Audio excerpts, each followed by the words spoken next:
আপনি কি জানেন পৃথিবীতে সর্বপ্রথম কোন পাপিষ্ঠ ব্যক্তি জেনার অপরাধ করেছিল এবং ওই একই ব্যক্তি আবার হত্যাকাণ্ড ঘটিয়েছিল?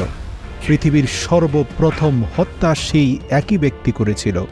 বর্তমান অপরাধ বিশ্লেষকরা এজন্যই বলে থাকেন, যেই ব্যক্তি জীবনে কোনো না কোনো হত্যাকাণ্ড করেছে, গবেষণা করে দেখা যাবে ওই একই ব্যক্তি জীবনে কখনো না কখনো জেনার অপরাধও করেছে। কেননা হত্যাকাণ্ড এবং জেনা একই সুতোয় গাঁথা। হযরত আদম আলাইহিসসালাম জান্নাত থেকে পৃথিবীতে আসার পর সর্বপ্রথম আদম এবং মা হাওয়ার ঘরে দুইটি সন্তান জন্ম নেয়। পুত্র সন্তানটির নাম ছিল কাবিল এবং তার আপন বোনের নাম ছিল আকলিমা। আকলিমা ছিল পৃথিবীতে আল্লাহ পাকের সৃষ্টি অনিন্দ সুন্দরী এক নারী। ভূমিষ্ঠ হওয়ার পরে পুরো পৃথিবী আলোকিত হয়েছিল। আদম এবং মা হাওয়ার দ্বিতীয় আরেক জোড়া সন্তান হয়।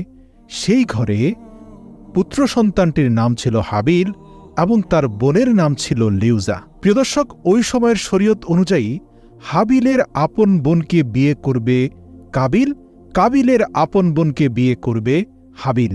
তখন যেহেতু পৃথিবীতে আদম এবং মা হাওয়া ছাড়া অন্য কোনো পরিবার অবশিষ্ট ছিল না, তাই বিবাহ শাদীটা জায়েজ ছিল একই মায়ের পেটের ভিন্ন গর্ভের ভাই বা বোনের সাথে।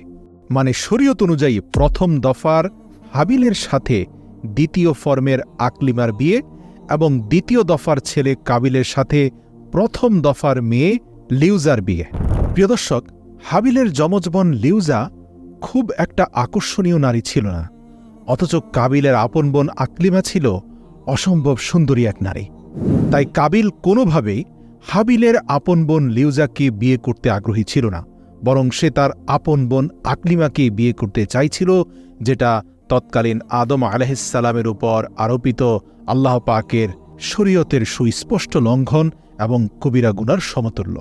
হযরত আদম আলাইহিসসালাম কাবিলকে খুব ভালোভাবে বোঝানোর চেষ্টা করলেন, কিন্তু কাবিল কোনোভাবে হযরত আদম আলাইহিসসালামের কথা মেনে নিতে রাজি ছিল না, বরং সে তার সিদ্ধান্তে অনড় ছিল। অতঃপর আল্লাহর তরফ থেকে তাদের উভয়ের জন্য এক অগ্নি পরীক্ষা আসে। তাদের দুজনকে হযরত জিবরাইল আলাইহিসসালামের তরফ থেকে আদেশ দেওয়া হয়, তোমরা দুজনে তোমাদের উপার্জিত সম্পদের কিছু অংশ আল্লাহর রাস্তায় কোরবানি করো। যার কোরবানি কবুল হবে সেই আকলিমাকে বিবাহ করবে। অতঃপর আল্লাহর কাছে কাবিল তার সবচেয়ে প্রিয় জন্তু তথা প্রিয় মেষটাকে কোরবানি করে পাহাড়ের উপর রেখে আসলো। সে সময় কোরবানির নিয়ম ছিল কোরবানি দেওয়া বস্তু পাহাড়ের চূড়ায় রেখে আসতে হতো। একইভাবে কাবিল যেহেতু কোনো পশু পালন করত না, বরং ফল ফলাদি ও বিভিন্ন শস্য জমিতে ফলাত, তাই তার কৃষি জমির সবচেয়ে উৎকৃষ্ট কিছু ফল ফলাদি আল্লাহর কাছে সে কোরবানির উদ্দেশ্যে পাহাড়ের চূড়ায় রেখে আসলো। অতঃপর আল্লাহর তরফ থেকে হাবিলের কোরবানি কবুল হলেও কাবিলের কোরবানি আল্লাহ কবুল করলেন না। কিভাবে কবুল করলেন? ওই সময়ের নিয়ম ছিল, যার কোরবানি কবুল হবে আসমান থেকে এক খণ্ড আগুন এসে তার কোরবানিকে জ্বালিয়ে দিয়ে উড়ে চলে যাবে। তখনই বুঝতে হবে যে আল্লাহ তার কোরবানি কবুল করেছেন। সুবহানাল্লাহ। অতঃপর কাবিল দেখল হাবিলের কোরবানি করা মেষটিকে আকাশ থেকে আগুন এসে গিলে খেয়ে চলে গেল। এ দৃশ্য দেখে হাবিল খুশিতে আনন্দে আত্মহারা হয়ে গেল, কিন্তু কাবিল ক্রোধ আর হিংসায় জ্বলে পুড়ে ছাই হয়ে গেল। অতঃপর সে মনে মনে তার আপন ভাইকে হত্যা করে আকলিমাকে বিবাহ করার এক ভয়ঙ্কর দুর্বিসন্ধি আঁটল। আর ফলাফলস্বরূপ একদিন সে রাগের বশবর্তী হয়ে তার নিজের আপন ভাইকে হত্যা করে বসল। পবিত্র কোরআনে আল্লাহ তাআলা বলেন, অতঃপর সে সুস্পষ্টভাবে নিজের উপরে জুলুম করল। এই ঘটনায় কাবিল পৃথিবীতে প্রথম মানব হত্যার পাপে লিপ্ত হয়। হত্যাকাণ্ডের পর কাবিল তার ভাইয়ের মৃতদেহ নিয়ে দিশেহারা হয়ে পড়েন। বুঝতেই পারছেন না কি করবেন। এমন সময় দুটি কাকের মধ্যে একটি অপরটিকে হত্যা করে দেখাচ্ছিল কিভাবে মৃতদেহকে মাটির নিচে পুঁতে রাখতে হয়। কাবিল এ দৃশ্য দেখে শিক্ষা নিয়ে তার ভাই হাবিলের দেহ মাটির নিচে সমাধি করে। কেননা এটা ছিল পৃথিবীর প্রথম হত্যাকাণ্ড, তাই হত্যাকারী নিজেও জানত না মৃত্যু কি জিনিস অথবা লাশের দাফন কাফনই বা কি জিনিস।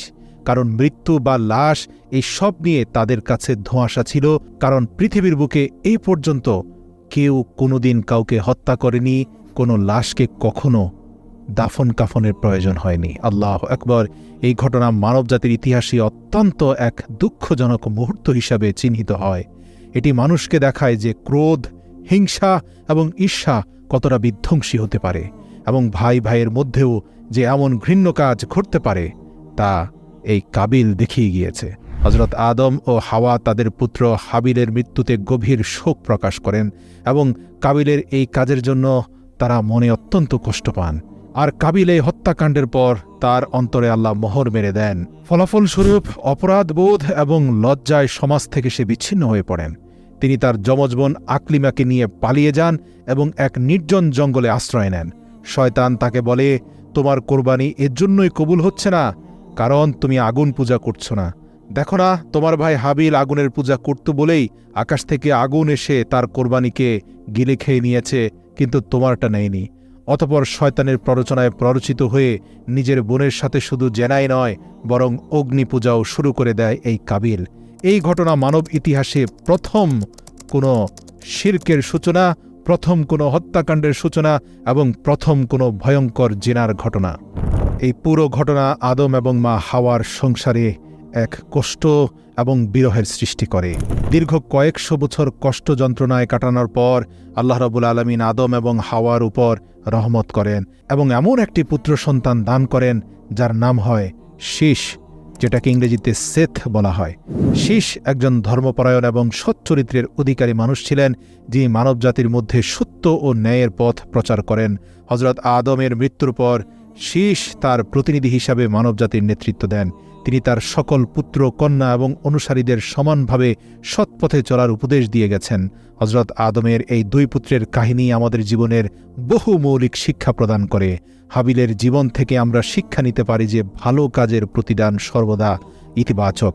অন্যদিকে কাবিলের জীবন আমাদেরকে দেখায় ক্রোধ, হিংসা এমন একটি আগুনের অঙ্গার যা মানুষ নিজে ধারণ করে এবং আশা করে তার আগুনে পুড়ে ছাই হয়ে যাবে অন্য কেউ। আল্লাহু আকবার।